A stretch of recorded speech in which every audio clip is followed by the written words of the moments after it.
En otras noticias, quiero darle la bienvenida en esta transmisión en vivo y en directo a un luchador social, a un hombre que se aventó 4 años y medio en la cárcel por esa lucha social. Es un caso que nosotros le presentamos también aquí en Sin Censura hace tiempo. Presidente del Frente de Vivienda Mexiquense, y que hoy puede por su propio pie venir a hablar de la lucha, de esa prisión, y le agradezco mucho al licenciado José Humbertus Pérez Espinosa que nos acompañe aquí en Sin Censura. Licenciado, a sus órdenes. Déjame darte un abrazo por el espacio que me diste a mis compañeras al inicio de esta larga lucha de los prisioneros del país, porque es una de las grandes contribuciones a un régimen distinto que va caminando poco a poco, porque lo que no se quiere reconocer es que la defensa y la libertad de los presos políticos ha sido muy difícil por la dureza que los gobiernos de los estados, caciquiles, autoritarios, fascistas, discriminatorios hacia todos los que hemos hecho una lucha distinta para reclamar los derechos en contra de los poderosos, pues a muchos nos tocó la cárcel, a miles están desaparecidos porque pelearon sus territorios, pelearon sus santuarios, pelearon su agua. Muchos de ellos han sido ejecutados, pasándolos por ser miembros del crimen, y realmente es una historia que tenemos que escribir todos desde un periodismo totalmente independiente como el que haces tú. Te agradezco. Efectivamente fue una lucha muy interesante que engloba a esos últimos 20 años de gobiernos priistas y panistas. Déjame, antes de entrarle al tema a profundidad, también agradecerle, vente mi querido Ramón Flores, y reconocer que Ramón ha sido uno de los compañeros que ha estado insistiendo en tu caso, y te agradezco, Ramón, que también hayas hecho posible que pasara el licenciado por aquí. Nuestro reconocimiento al César, lo que es del César. No, pues muchas gracias, la verdad, un saludo a ti y a tu amable auditorio, y lo hice más que nada porque a lo mejor tú no lo sabes, pero algo de lo que yo soy es gracias a este luchador social que yo trabajé para él. Por cierto, se parece mucho a ti en el carácter, es muy estricto, ¿eh? Ya decía yo. Es muy estricto, pero le aprendí algo muchísimo, que es la integridad y el darle la mano a los amigos, como al igual que tú me lo enseñaste, güey. Pues qué bueno que lograste posicionar el tema, que hoy puede el licenciado estar aquí frente a Palacio Nacional, en esta entrevista libre como el viento, exponer sus casos. Usted sí era un prisionero político, usted sí estaba en la cárcel por razones políticas, licenciado. Sí, porque a mí que me lleva a la cárcel es todo un sistema de vivienda corrupto, que si la gente se acuerda, antes del 2000 comienzan a hacerse los desarrollos urbanos afuera de las ciudades, lo que criticó recientemente Andrés Manuel sobre esa fallida política de vivienda, pero lo que nunca se dijo es que se creó un banco de hipotecas, el cual generaría recursos para un sistema financiero parásito, para un sistema financiero que siempre ha vivido de las comisiones de la gente que usa esos bancos, y que Sociedad Hipotecaria Federal, muy pocos saben, es el Banco de Hipotecas de México, que se crea en el 2001, pero que sus recursos vienen y provienen del endeudamiento que este banco obtiene a través de la aprobación de la Secretaría de Hacienda, que lo presenta a la Cámara de Diputados, y ponen los topes de endeudamiento no para darle los créditos a la gente, sino para prestárselos a los bancos y a las hipotecarias al 3%, y a nosotros prestarnos el crédito para obtener una vivienda al 12%. Oye, licenciado, ¿quién te mete a la cárcel? ¿Qué gobierno te mete a la cárcel? A mí me mete a la cárcel personas que tienen que ver con el gobierno federal y el gobierno estatal. Primero, gobierno de Peña Nieto a nivel federal y a nivel estatal de Erubiel Ávila. Es Enrique Peña Nieto, Humberto Castillejos, el consejero jurídico de la presidencia, Alejandro Jaime Gómez Sánchez, que después va a ser el fiscal del estado, Erubiel Ávila Villegas, y un hombre perverso, personaje muy nefasto, que se llama José Sergio Mansur Quiroga, y el presidente del Tribunal Superior de Justicia, que es el que opera para que mis procesas sean totalmente totalmente fabricados. Ya estando en prisión con una sola detención, me fabrican 3 carpetas y me someten para que yo no siga dando la lucha en defensa de la vivienda digna y decorosa, porque les habíamos ganado a los bancos las vías civiles totalmente en los marcos normativos que establece la Constitución, y eso es lo que me hace ser un prisionero político, porque nosotros no luchábamos por el poder, por una posición, un escaño o por el cambio de un sistema, sino peleamos por lo que la propia Constitución nos daba, el derecho a la vivienda digna y decorosa.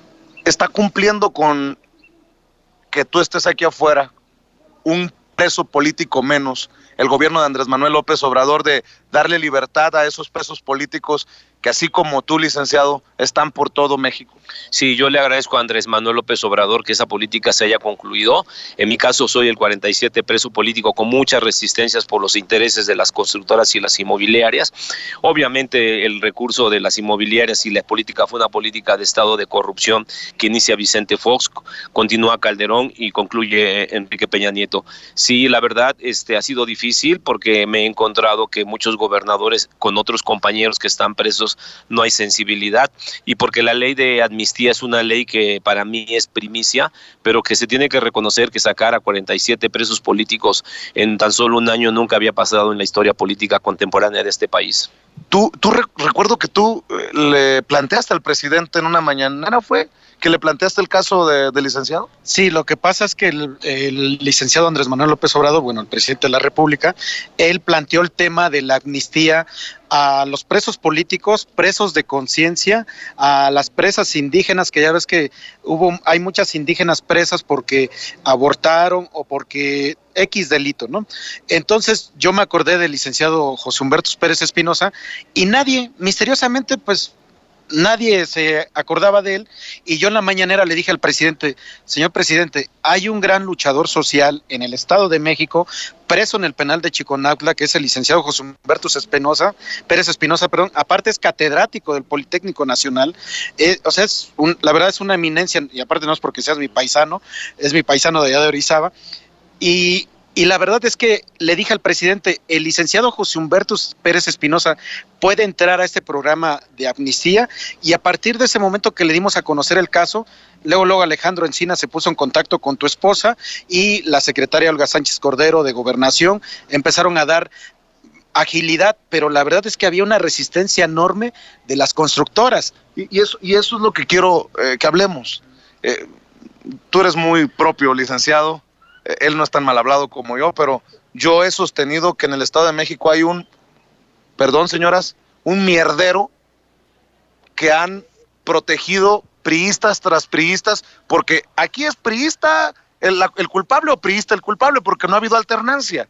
El PRI se la tiene que tragar completita la responsabilidad por todo esto que está pasando. ¿Cómo ha sido enfrentarse a la maquinaria en el Estado de México?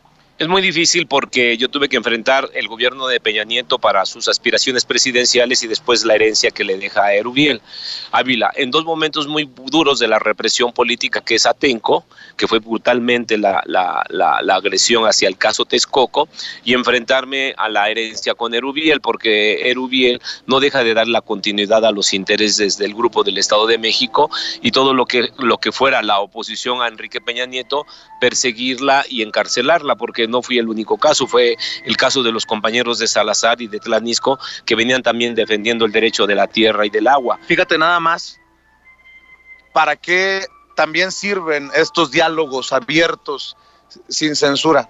Hasta hoy, que te veo en libertad, del caso que ya me había hablado Ramón, y de ver a esta gente, entiendo lo que muchas personas me decían: cabrón, ¿no te da miedo? Porque nosotros saltamos a la popularidad, y cuando se agarró y se cimentó bien sin censura fue un día que del fondo de mi corazón me salió a mentarle la madre a Peña Nieto, y se viralizó y se distribuyó en WhatsApp, y todos me decían: ¿no te da miedo? Y decía yo: pues si le menté la madre nada más. Entendiendo esto que hoy estás contando, dices tú: ay cabrón, el llevarle la contraria o exhibir a gobiernos, sobre todo del Estado de México, no es poca cosa. A ti te costó más de 4 años estar en el bote. Sí, porque también con Peña Nieto nunca fuimos tan sencillos, también les dijimos que eran unos hijos de la chingada bien hechos, sobre todo porque tenemos a personajes como Luis Miranda Nava, un corrupto que siempre fue el compadre de Enrique Peña Nieto con todos los prestanombres de Arturo Montiel con los negocios inmobiliarios para darle continuidad a Peña, y Peña Nieto nombrar a todos sus séquitos de funcionarios públicos que hoy están exhibidos en la corrupción. No estamos hablando de Lozoya ni estamos hablando de Videgaray, aunque Videgaray fue el secretario de Finanzas. Estamos hablando de Alejandro Murat, otro personaje que está inmiscuido en los negocios del Infonavit que tienen que ver con nuestra lucha junto con David Penchina, ¿no? Porque mientras el negocio de las constructoras era un negocio que era muy callado, también las constructoras se prestaban a las cuestiones del glamour. Por ejemplo, Geo de Federico Gómez Mon y Luis Orbañaz Lascurain promovieron el nuevo romance entre Angélica Rivera y Enrique Peña Nieto, poniéndole rumbo a la cúpula de la capilla de San Pedro en el Vaticano, de la presentación que haría Peña Nieto hacia el Papa de su nuevo enlace matrimonial, cuya historia está mezclada en lo que ya sabemos todos los mexicanos, una cantidad de suciedad y de corrupción. Obviamente teníamos el enfrentamiento de otro personaje muy nefasto que se llama, y le dicen, Millonésimo Cepeda, ¿no?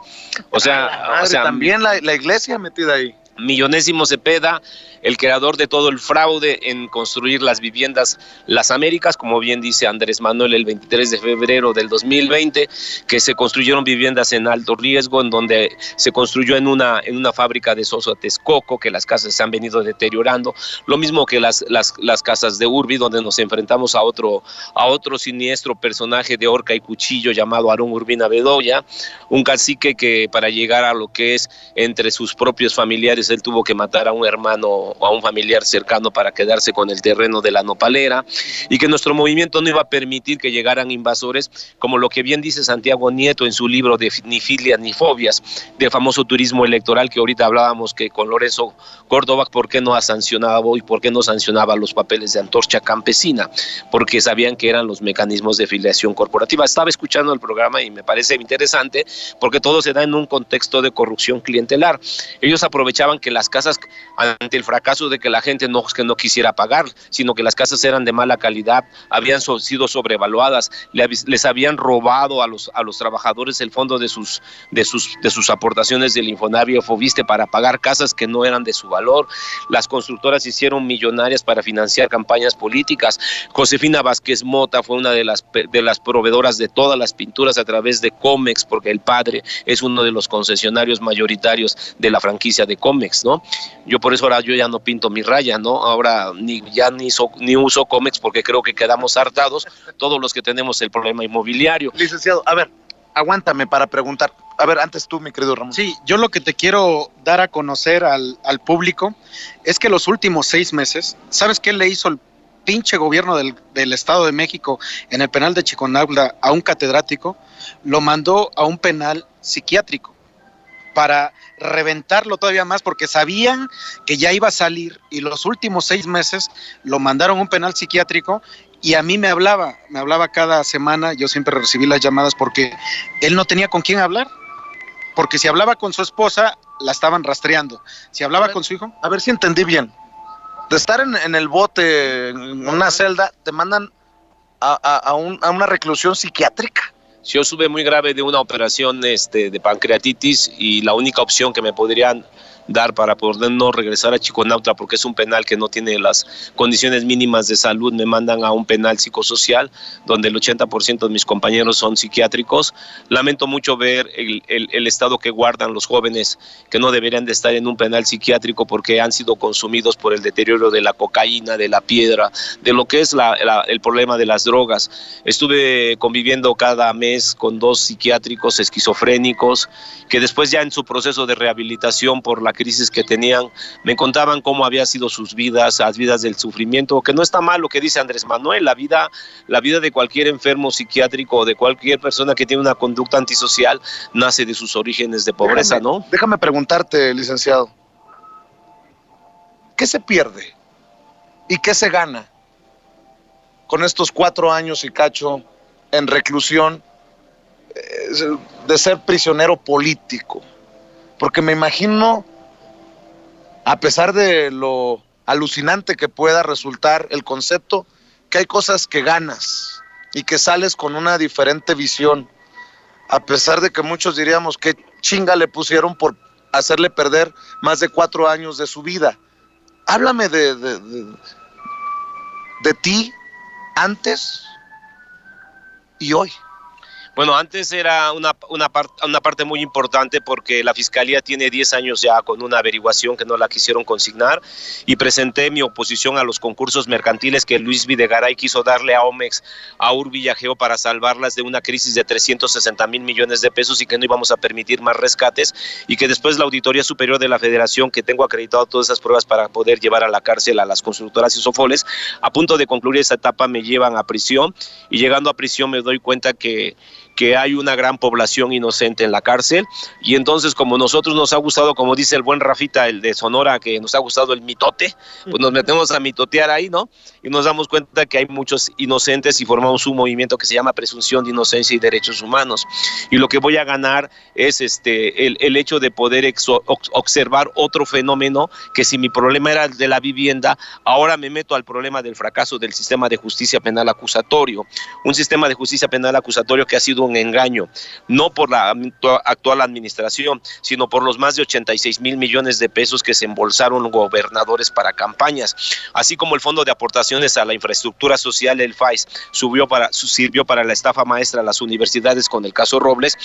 La Auditoría Superior de la Federación no ha querido también determinar que el Fondo de Aportaciones para la Seguridad fue también parte de la estafa maestra. Nosotros descubrimos que el Instituto Mexiquense de Seguridad y Justicia, que recibió más de 1,000 millones de pesos para poder formar a policías para ir a un sistema de justicia penal acusatorio, totalmente fue desviado, fideicomisos para la construcción de nuevas cárceles. Eso es lo que aprendemos a defender a los compañeros, logramos establecer amparos colectivos para que tengan beneficios, porque yo entendí y he entendido mucho lo que dice Maquiavelo, que los pecados de sus pueblos es el reflejo de sus príncipes. En aquella época, cuando para Maquiavelo era el rey el que dirigía los destinos de una sociedad, aquí son para los príncipes, o los que se han dado vida de príncipe, como los hijos de Fox, los hijos de Salinas, o Salinas mismo, de cómo ellos sí pueden robar, sí pueden matar, sí pueden asesinar, sí pueden destrozar a un país, y ellos no son tocados ni con el pétalo de una justicia. Sin embargo, entonces comienzas a tener un concepto distinto hasta dónde es el verdadero culpable, una persona que está en la cárcel, y a dónde es verdadero inocente, y nos damos cuenta que es inocente. Logramos establecer acciones colectivas, mi formación en el proceso legislativo, ser secretario técnico, ser asesor en la Cámara de Diputados, de senadores, donde conocí a Ramón, siempre en una posición de que todas las disposiciones legislativas, fiscales fueran equitativas. Logramos formar el primer amparo colectivo contra la tortura, las mujeres torturadas. Se habla mucho de la lucha feminista, pero mucho del movimiento feminista se olvida de una garita para llegar a las que están presas porque son inocentes, porque fueron torturadas, porque fueron abusadas.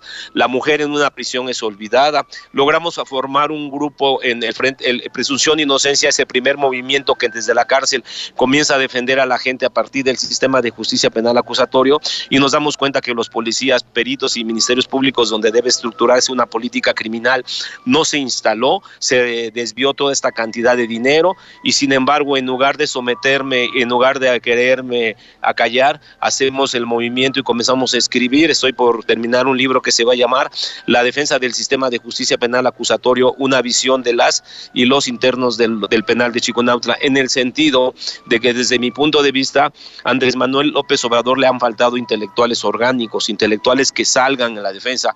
Puede parecer o no para muchos una coincidencia conmigo, pero hay un gran ausente dentro de los que han dejado el camino por la vida, que han muerto, como es Manuel Camacho Solís, un intelectual orgánico que hubiera entendido bien los tiempos, gente como Manuel Camacho, algunos artistas intelectuales como Fuentes, que han interpretado bien la realidad mexicana. Todos esos intelectuales, Carlos Montemayor, están ausentes en todo este proceso, que hubiera sido muy interesado de sus puntos de vista. ¿Qué piensas, licenciado, de lo que hoy ves con un gobierno ya comandado, encabezado por Andrés Manuel López Obrador? Tú te vas a la cárcel todavía con Peña Nieto, tú te vas a la cárcel todavía con un priismo que se servía con la cuchara grande o un prianismo que se servía con la cuchara grande. Y si bien es cierto, hay mucho camino todavía por recorrer, hoy tenemos un gobierno de la Cuarta Transformación. ¿Cómo te encuentras esta realidad? ¿Qué es lo que piensas de esta realidad que te encuentras al salir en libertad? Bueno, al salir, cuando me decías que qué fue lo que gané, fueron todas esas cosas que yo quiero seguir defendiendo. Salgo más fortalecido en la lucha de la vivienda porque tengo ya invitaciones a varios estados. Vamos a pedir que se consigne por primera vez una orden de aprehensión, porque yo coincido contigo que no como José José, que lo pasado es presente y lo que sigue, que se tiene que consignar a hombres poderosos de las constructoras y a los hombres que defraudaron con créditos hipotecarios y a los funcionarios de Infonavit, Fobistes y Sociedad Hipotecaria se haga. Lo que yo encuentro es algo muy interesante porque vivo la elección dentro de la prisión. Comenzamos a apoyar mucho la cultura de que López Obrador tendrá que tener una etapa difícil en cuanto a lo que se hablaba mucho y lo que le cuestiona la ley de justicia transicional. La ley de justicia transicional está iniciando con Andrés Manuel porque es muy complicado. Lo que no se dan cuenta los mexicanos es que hoy vivimos un país de mayor libertad. Ese es un país que tiene más libertades que cuando nosotros entramos con Enrique Peña Nieto, cuando yo entré a la cárcel. Es un país donde se ven mayores libertades. Ustedes me van a decir, ¿y qué es la libertad? Bueno, pues la libertad cuando menos de que mucha gente, aún los periodistas que siempre trabajaron para el régimen, pueden decir lo que quieran de Andrés Manuel, y Andrés Manuel no ha mandado a censurar a nadie.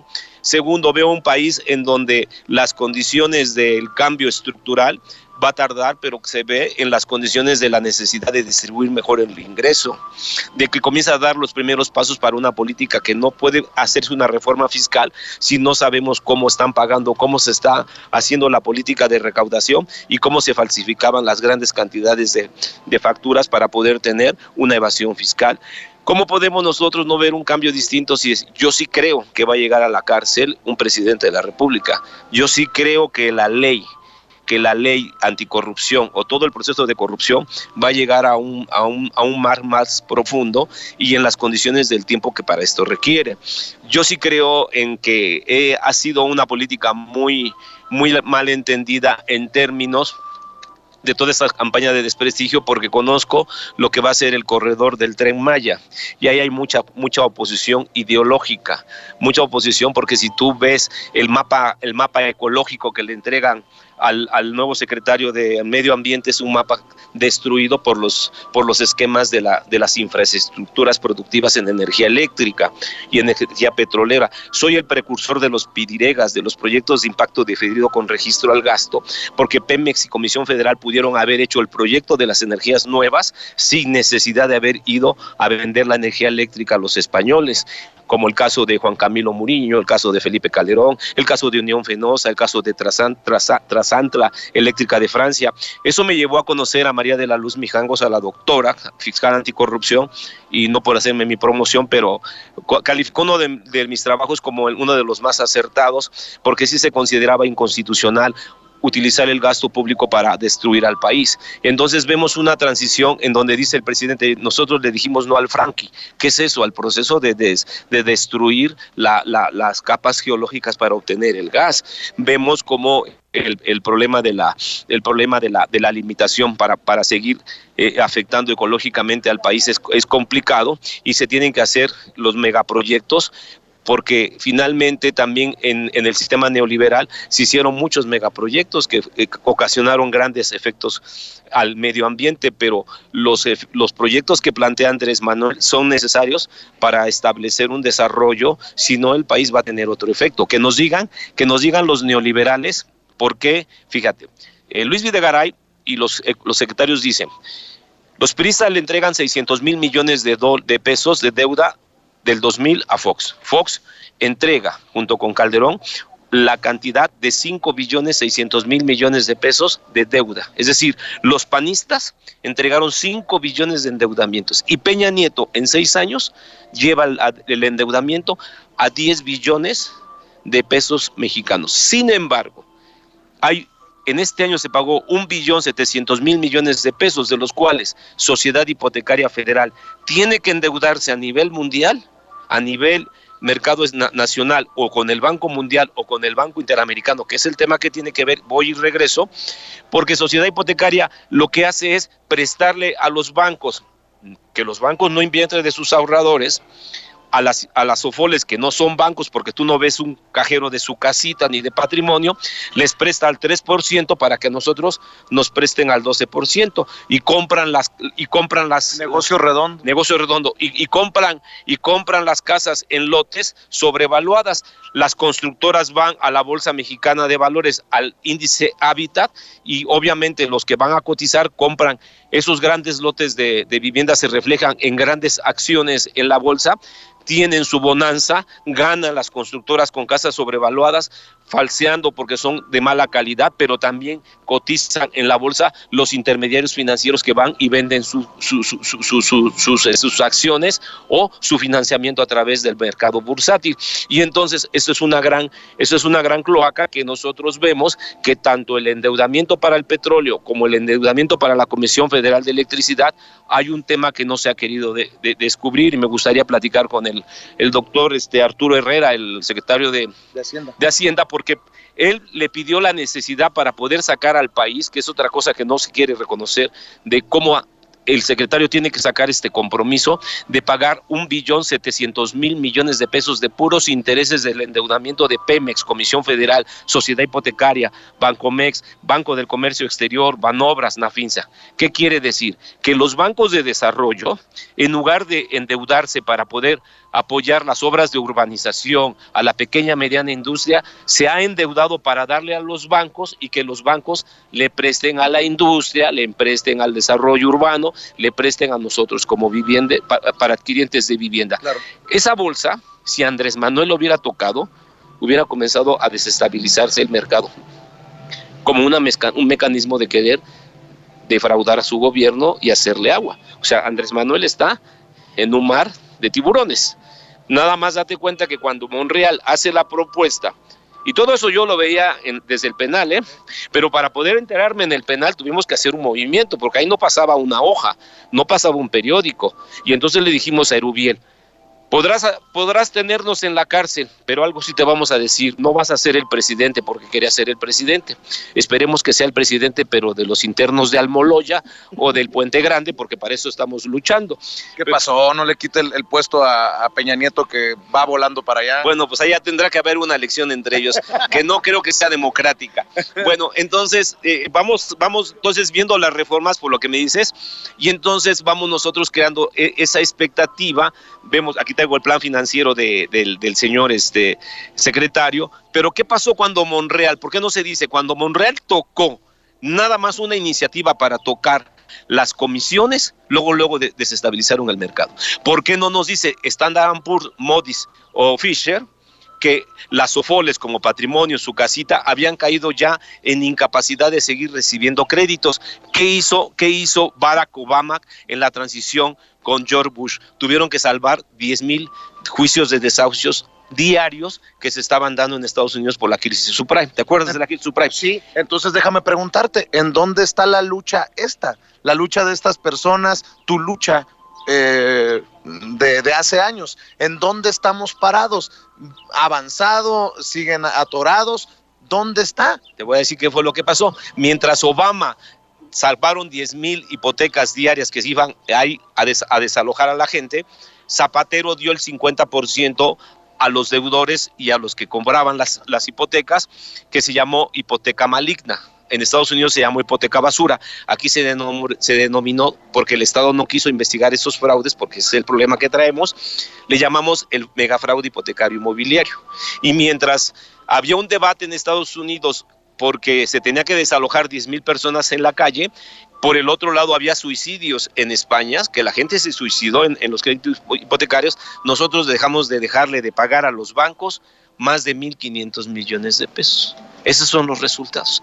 Que la mayoría de la gente del Frente Mexiquense, a diferencia de otras organizaciones, no les digo hermanas, ¿no? Porque unos ya son secretarios, presidentes de la Comisión de Presupuesto de la Cámara de Diputados, como mi amigo Poncho Ramírez Cuellar, que anunció que iba a hacer una investigación contra Hipotecaria Federal, Sociedad Hipotecaria y la hipotecaria, y mejor se fueron a reestructurar. Nosotros no estamos reestructurando, nosotros estamos pagándole a Sociedad Hipotecaria, que es el banco del gobierno. A ver, nada más estoy sacando cuentas. Alfonso Ramírez Cuellar, el hoy presidente de Morena. Sí. ¿El mismo? Bueno, él dirigía al Barzón y él dijo que cuando en diciembre dice que iba a iniciar una investigación como la nuestra para que Sociedad Hipotecaria hiciera la investigación. ¿Cuál investigación? Si Poncho sabe que nosotros tenemos la investigación más eficiente, con peritajes, cómo se robaron los ejidos, cómo de los ejidos puede haber un personaje como Carlos Alberto Cadena Ortiz de Montellano, el nieto de Fidel Velázquez, que lo cargaba a Manuel Cadena Morales, secretario de gobierno, con Arturo Montiel, sus hijos, a través de convertirse en ejidatarios egresados del ITAM. No estoy siendo clasista, no estoy diciendo fifí, pero fíjate, como dicen, son chairos, pero entonces como unos fifís del ITAM van y le quitan sus tierras a unos ejidatarios, se convierten en avecindados, obtengo toda la información, Sociedad Hipotecaria Federal, les da el crédito para construir, y después de 2007 se vuelven en la empresa 20, una de las que más factura a nivel nacional y en la Bolsa Mexicana de Valores tiene mayores cotizaciones, y 10 años después el señor puede tener un departamento en la Torre Trump en Hollywood, ¿sí? Entonces, esas son las riquezas que ha venido dejando la vivienda en cada una de las entidades. Salomón Chertorinsky Goldenberg, ¿sí? Exsecretario de Salud, que a él le tendrían que reclamar todo el desastre que hay en el problema de salud que hoy tanto le cuestionan a Andrés Manuel. Él, junto con los sobrinos de Agustín Cartes, crearon empresas que otorgaron créditos hipotecarios, que defraudaron a estos trabajadores del Foviste, porque les dio el ISSSTE les dio la oportunidad de entrar a las bases de las nóminas para modificar su nivel de sueldo y otorgarle los créditos cuando no tenían la capacidad de obtener esos créditos, lo que fue en Estados Unidos la crisis subprime, que se dieron los créditos porque la gente no cumplía con el perfil. Aquí en México hay un reportaje que nos hizo Richard Marosi, que se llama Los Angeles Times, el periodista de Los Angeles Times, que dice que el Frente Mexiquense, por lo que me decías, aún en prisión evitó que se quitara a gente de sus viviendas. Nosotros estamos pidiendo una audiencia que me la acaban de confirmar hoy la doctora María de la Luz Mijangos. Después de casi 20 años vamos a tener un encuentro. Me gusta mucho su libro de Estado y Corrupción. La considero una mujer honesta. Creo que hubiera sido la fiscal general, con todo respeto al doctor Gers Manero, pero pues la doctora Mijangos no sería una fiscal reciclada, ¿no? Con todo lo que yo tengo que decir. Gers Manero todavía que tiene esa posición. Entonces, lo que yo te quiero preguntar... Ana Guevara. Lo que yo te quiero preguntar... Perdón, licenciado. A ver, Ana Gabriela Guevara va pasando por aquí después de salir de Palacio Nacional. Vamos a ver si se anima. No quiere. No, le veo la cara, me volteó a ver, pero pues ya saben. Sí, ya saben cómo soy, para qué me invitan, ¿no? Pues esa es la gran diferencia de que del servidor público que es cuestionado tiene que dar la cara, ¿no? Yo creo que a los servidores públicos se les dio la oportunidad distinta de arribar al poder con 30 millones de votos, porque Andrés Manuel ha hecho un gran esfuerzo como para que su equipo no sea responsable y no quiera asumir el criterio que se le ha dado para tener el cargo público, ¿no? Entonces comentaba, ¿qué fue lo que logramos? 133 mensualidades sin pagar. Logramos hacer una propuesta de que Andrés Manuel puede resolver muy interesantemente el problema hipotecario, porque los créditos, como vienen de los fondos de vivienda de los trabajadores, nosotros habíamos propuesto el pago a capital en el 2012 a 120 mensualidades, 10 años. Dijeron que estábamos locos. A la Auditoría Superior de la Federación cuestiona, a lo que también López Obrador tiene razón, de que vendieron la cartera a despacho de coyotes, pero se las vendieron al 14 y al 16. Entonces, si nosotros planteábamos el 30%, ¿quién es más pagador? El pueblo. El pueblo mexicano es pagador. ¿Quiénes son los bandidos? Los políticos y los empresarios. Entonces, hay razón. El conservador siempre ha querido decir, explota a la gente, y lo aprendí en la cárcel. En esos años de políticas del PRI y del PAN, la gente puso los muertos, la gente puso los desaparecidos, la gente puso los ejecutados, y la gente puso a sus hijos en las cárceles. Muchos de ellos son inocentes y te voy a decir por qué. Porque se le dio a la cabeza a Genaro García Luna y al presidente Calderón que cada municipio que tuviera el mayor número de denuncias había que darle el mayor número de presupuesto. Y entonces lo que hicieron fueron verdaderas redadas. Y a la gente la comenzaron a detener acusándolas de delitos de peculado. Y cuando ya iban a salir porque no alcanzaban estar en prisión preventiva, porque no estaban dentro del catálogo del artículo 19 por delitos graves, ya cuando salían los agarraban y les fabricaban 3 homicidios. O les fabricaban secuestro. ¿A ti qué te fabricaron? A mí me fabricaron un delito de robo a casa habitación, primero, después otro delito a casa habitación. En las 2 primeras carpetas no me vinculan a proceso. La tercera, que me robé un Huawei, se llama el teléfono, 2 botes de pintura y una... No, me estás bromeando. No, en serio, los botes de pintura y me acusan de el robo de una HP con placas de circulación 2602 del Distrito Federal. Y me acusan con una orden de aprehensión de un delito diverso, que es un delito para robo a auto. Y entonces nosotros demostramos, por eso yo coincido mucho con lo que ustedes dicen, al mexicano también hay que hablar el lenguaje, porque yo aprendí en la cárcel que las autoridades luego no entienden el lenguaje más que el lenguaje canero. O sea, un custodio y un director le tienen que hablar como le habla el custodio, el interno. Pero también que lo que pasa, que en el caso de nosotros, yo le tuve que decir a los jueces, cobardes, miserables, que fue lo que se hizo viral.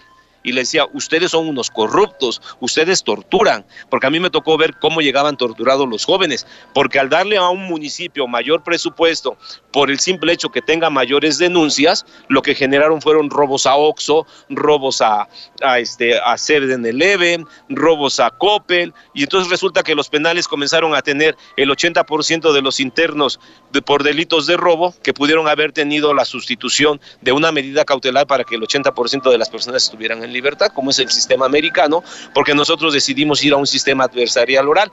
Pero a ellos, ¿en dónde tuvieron la cabeza haberme metido a una prisión? Pues porque en la prisión lo que hicimos fue hacer otro movimiento, y el movimiento de presunción de inocencia es el movimiento hermano del Frente Mexiquense, y decidimos nosotros hacer una lucha de que así como muchos hablan de cómo se destruye el tejido social. El tejido social también se destruyó, no solo por la falta de empleos, no solo por la falta de educación, sino cómo despojaron a la gente de sus recursos para establecer una política falsa de vivienda, y que Andrés Manuel dijo que entregaron la política de vivienda con huevitos de 30x30, de casas donde no se tuvieron que haber construido. Y dijo, me entregaron el programa de vivienda en corrupción en alta. Aquí están, son 10,000 fojas, ejidos. Por ejemplo, tenemos la controversia de Utah en un predio que se llama Hacienda Balboa. Cada casa vale 2 millones de pesos. El predio tiene más de 2,000 viviendas, pero junto está construyendo el papá de Paola Rojas. Y entonces el papá de Paola Rojas... ¿La comunicadora? La comunicadora. Entonces ahora ella quiere utilizar el plusvalor de ese conjunto urbano nada más porque es Paola Rojas y porque es su papá. Pero luego ahora los alcaldes de Morena están teniendo el síndrome del PRI.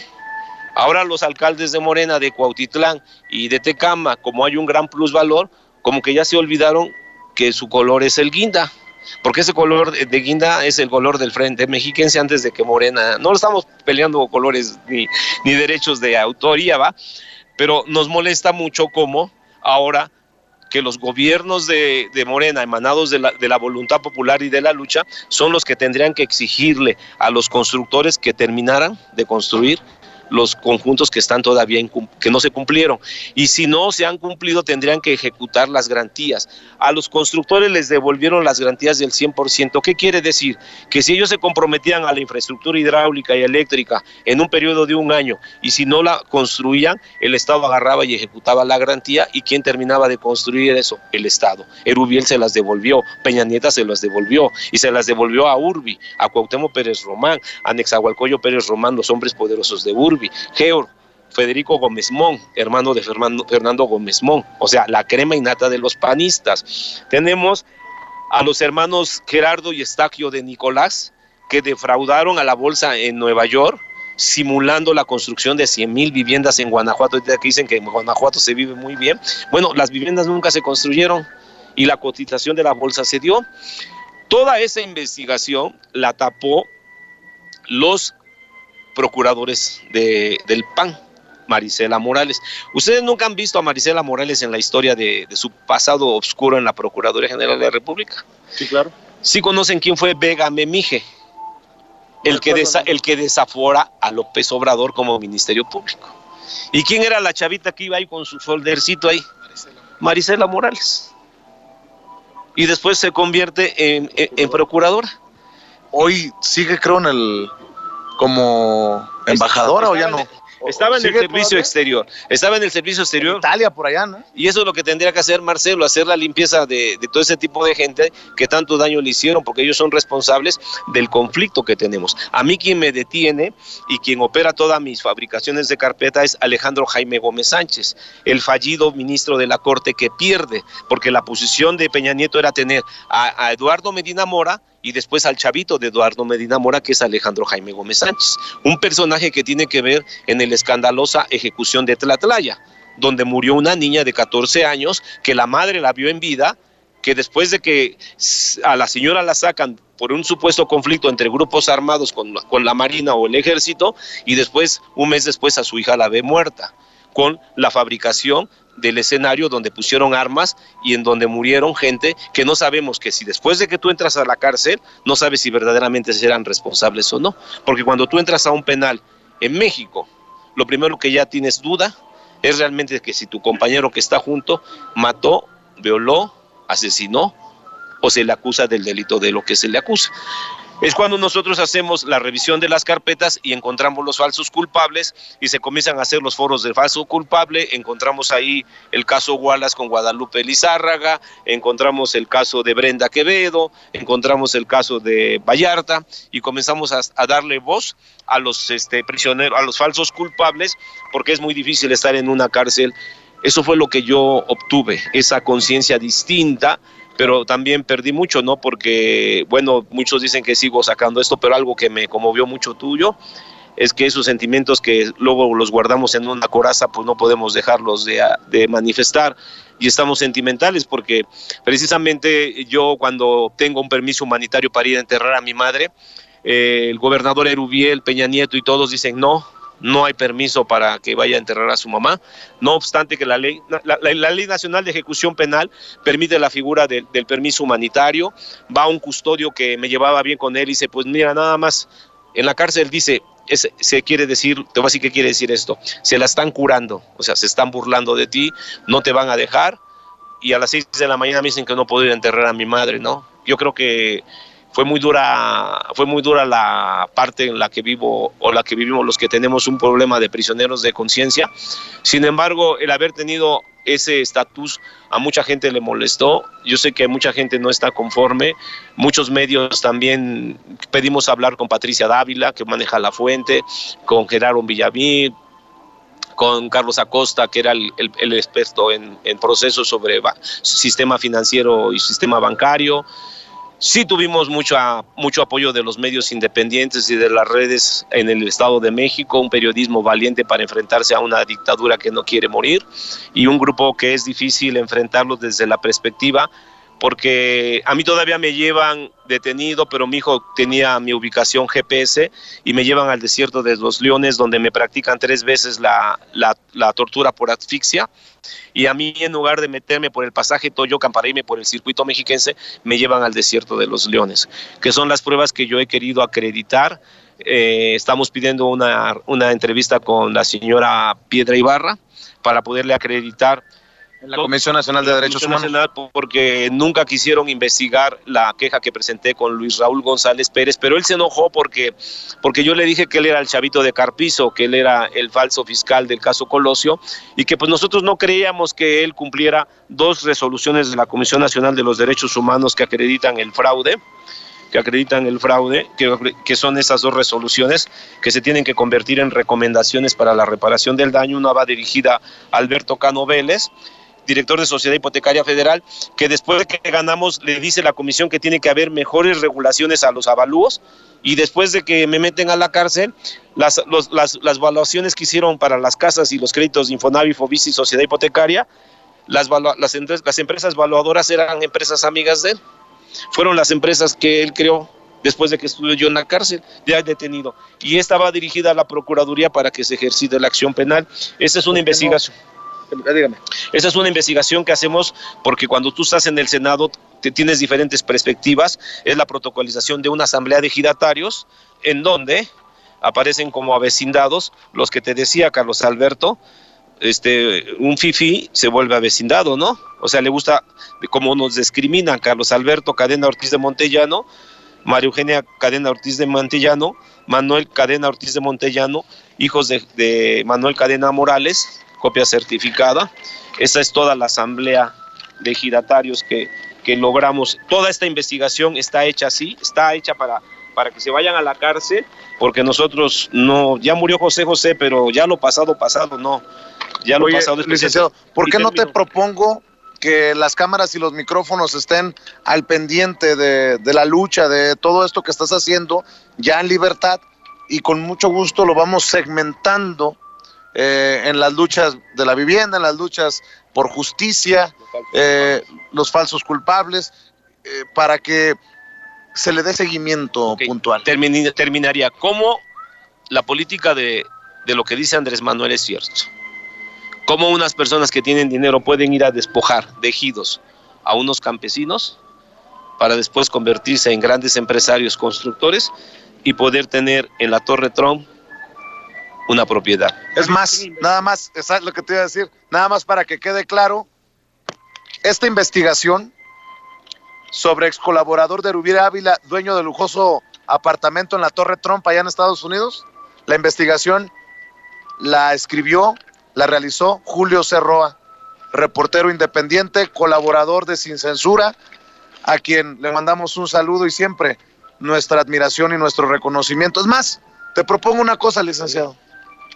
¿Por qué no te das la vuelta una vez por semana para hablar de la realidad? Ahora que te tenemos ya en las calles, pues que te des la vuelta una vez por semana para que nos des tu visión de los temas más relevantes y nos estés enterando de lo que está ocurriendo con tus luchas. Sí, te lo agradecería y te lo agradezco. Me pongo de acuerdo contigo, con Ramón.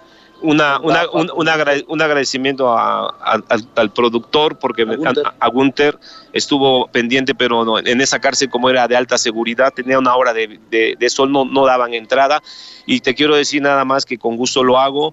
Te manda muchos saludos, compañeros que estuvieron pendientes en la libertad de Nestora en Estados Unidos. Te manda saludos un hermano mío que te ha seguido siempre Sin Censura, está en Seattle. Ahorita están preocupados por la pandemia de lo que puede ser el coronavirus. Y en lo personal quería conocerte para darte un agradecimiento por el intento, por la forma que se comenzó a ver el caso del Frente Mexiquense, y que es un problema que no puede dejar de profundizarse su investigación y su resolución, porque sí creemos que los mexicanos merecemos una política hipotecaria, créditos hipotecarios, sino como los de Estados Unidos, porque son obras mucho más caras, cuando menos más justos. Vamos a contribuir ahorita a la ley del juicio especial hipotecario para algunas reformas, y también queremos presentar la Comisión Nacional de Exoneración para todos los falsos culpables, que como última etapa, como el sistema anglosajón, si ha fallado todo el sistema, todavía hay una comisión de exoneraciones que pudiera sacar a la calle a miles de inocentes que hay en este país. Licenciado, el honor ha sido mío, espero que podamos tenerte aquí todas las semanas. Saludos a tu familia, a los miembros del movimiento, y ahora no te me arrugues, cuero viejo, que te quiero para tambor. No, nunca nos vamos a arrugar, y te agradezco, y agradezco tu valentía, porque como hablando contigo como que me das más fuerza, y como que dices, sigue el mismo camino, porque hay muchas gentes que quieren seguir hablando fuerte. Mira, eso del lenguaje soez es también muy relativo, porque te decía que los pecados de los pueblos es el reflejo de los príncipes. Yo prefiero un lenguaje como habla el mexicano, y no como siempre se nos presentaban los presidentes o los reporteros con trajes lujosos, con trajes muy lujosos, con posiciones muy de épocas modernas, de lo que era la moda. Y nos la metían doblada. Y completita. Licenciado, Vale. qué bueno que Ok. estás aquí, qué bueno que estás, punto. Estás en lucha, estás en libertad, estás en Sin Censura. Muchas Te agradezco, Ramón, por hacer la conexión y por poner el dedo en la llaga. Y aquí estamos siempre a la orden. Aprendí de los mejores. Él es mi paisano y muchas tú gracias. eres uno de los que más me ha enseñado. Nada más quisiera darle las gracias al padre Alejandro Solalinde, a los hermanos Comité Cerezos, a la LIME con Adrián Ramírez, a todos los organismos, a Tom Hacken, representante del Alto Comisionado de las Naciones Unidas Derechos Humanos ONU en México, y a todos los organismos que hicieron posible mi libertad, a Ramón, al presidente de la República, a Nestora Salgado, a todos los que conocieron mi expediente y mi inocencia, también a Guadalupe Lizárraga, a Envero, que es una organización canadiense, y pronto pues voy a lo que me comentaste, ¿no? No tanto de los beneficios, sino de los compromisos, y para que no me arrugue, pues vamos a tener que recorrer los estados, aunque haya un poquito de violencia, pues nosotros vamos a defender a la gente, nosotros no nos vamos a meter en otras cosas que sea más que la defensa de la vivienda digna y decorosa. Muchas gracias. Pues el programa es eso, y si para algo puede servir, que sirva para ser la voz de este pueblo, al que le agradecemos que estén aquí y que sepan que con ustedes todo, sin ustedes nada. Muchas gracias, licenciado. Muchas gracias, Vicente Serrano. A tus órdenes, Gracias, Ramón. Ahí estamos, sale. Ahí estamos. Mi querido Toño Ruiz, ha sido una extensa entrevista, pero una entrevista que va de lo encabronante por lo que le hicieron, a lo conmovedor, a lo actual. En fin, creo que esta entrevista nos deja, ahora sí que con todas sus letras, la víbora chillando. No, y tiene mucho que decir el señor José Humbertus Pérez ¡Viva el Espinosa. Frente Mexiquense! Muchísimo que decir, pues en todo lo que ha hecho, esta situación que enfrentó. Imagínate, le acusaron de haberse robado unos botes de pintura y un teléfono Huawei, ¿no? O sea, cargos que se ven verdaderamente inventados, que vamos a tener nosotros a un líder, a un pues luchador social robándose estas cosas, ¿no? Es absolutamente terrible la tortura a la que se enfrenta, y todo ocurre en tiempos de Enrique Peña Nieto. Me queda muy claro lo que dice el señor José Humbertus desde el principio. Los cercanos de Enrique Peña Nieto eran unos verdaderos hijos de la chingada. Definitivamente, mi querido Toño, y para seguir hablando de temas relevantes, ya veo llegar por aquí